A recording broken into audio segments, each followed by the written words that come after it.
और वुमेन के पास unique health issues होते हैं।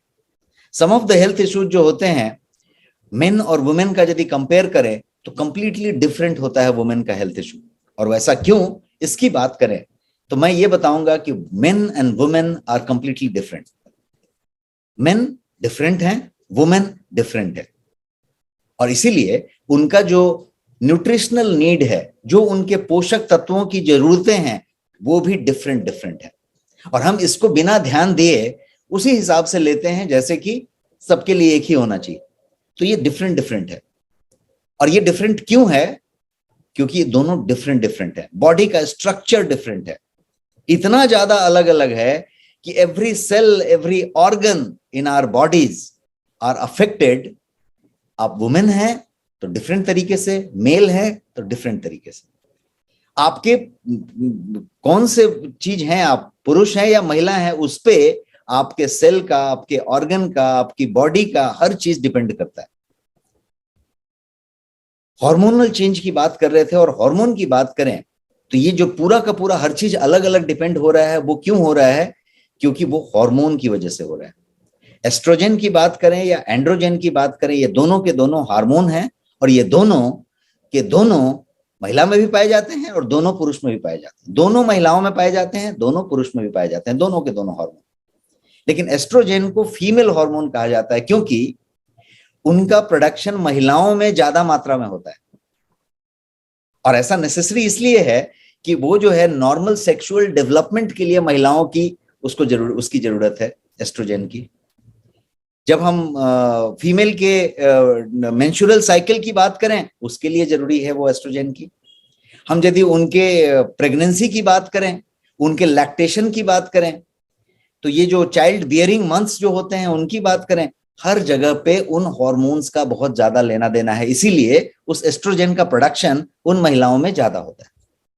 तो महिलाओं में भी एस्ट्रोजन होता है, पुरुष में भी होता है, लेकिन एस्ट्रोजन महिलाओं में ज्यादा प्रोडक्शन होता है क्योंकि उसकी उतनी रिक्वायरमेंट्स हैं।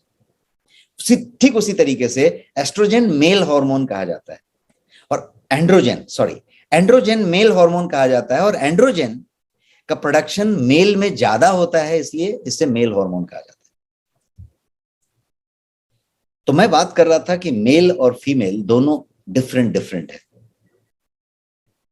ऐसा इसलिए भी क्योंकि मेल और फीमेल के जो सेल हैं, जो बॉडी के अंदर जो सेल्स हैं, वो उनके डीएनए को डिफरेंटली रीड करती हैं।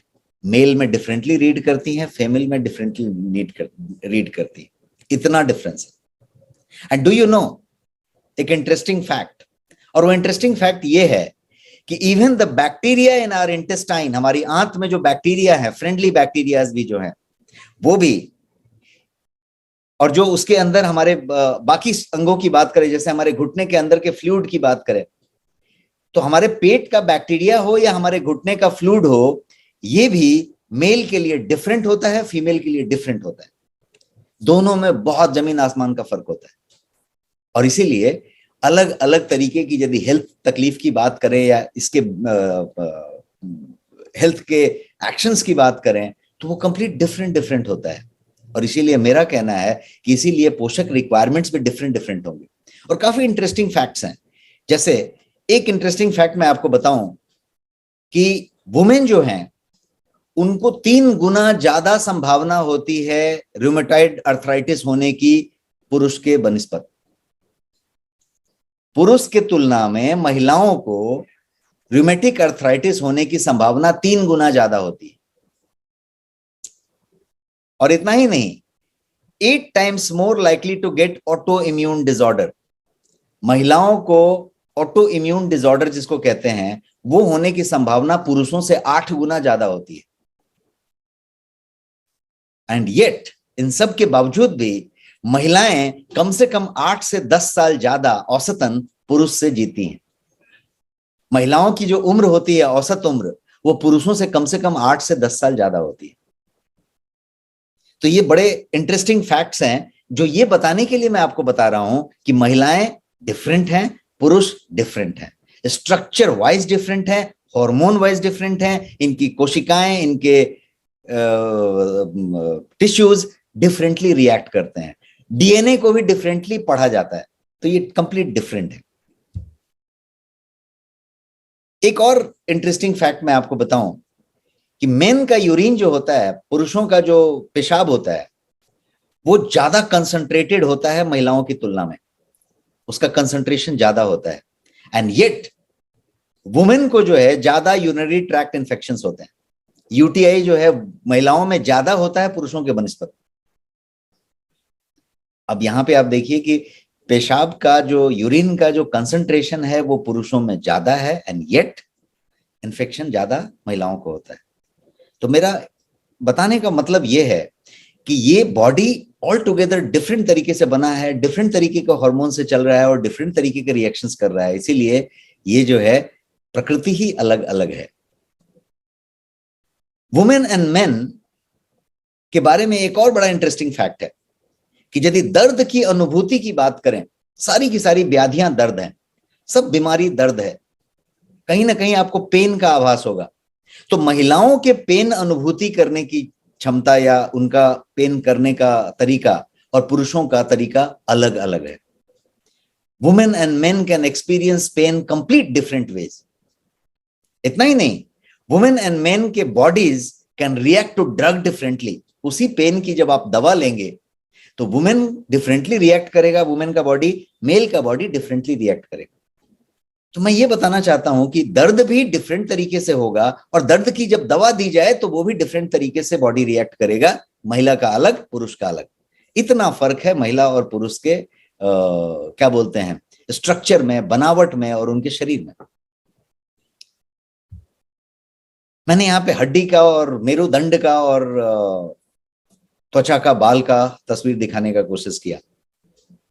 मेन के बारे में बात करें तो उनकी त्वचा थिकर होती है, महिलाओं के बनिस्पत ये 25% ज्यादा, 1/4 ज्यादा जो है थिकर होता है, मजबूत होता है, स्ट्रांग होता है। Men have higher densities of protein collagen. Men के अंदर जो प्रोटीन कोलाजन की बात की जाए त्वचा में, उसकी डेंसिटी ज्यादा होती है, हायर होती है। इवन जो बोन है, हड्डियां हैं या टेंडॉन्स हैं या लिगामेंट्स हैं मेन के, वो डेंस होते हैं, स्ट्रॉन्गर होते हैं, घने होते हैं, एकदम डेंस होते हैं और मजबूत होते हैं वुमेन की तुलना में। और इसीलिए वुमेन की बात करें तो उनको ऑस्टियोपोरोसिस का खतरा ज्यादा रहता है, हड्डियों के खोखला हो जाने का खतरा ज्यादा रहता है। तो ये अलग अलग तरीके की चीजें होती हैं। अब मेंस्ट्रुअल साइकिल की बात करते हैं। तकरीबन 13-14 के एज से लेके 50-55 के एज तक वुमेन का मेंस्ट्रुअल साइकिल होता चलता रहता है, जिसमें हर महीने ब्लड का नुकसान होता है। So they need more iron than purush. पुरुषों की तुलना में आयरन की जरूरत ज्यादा होगी क्योंकि हर महीने ब्लड का नुकसान भी होता है।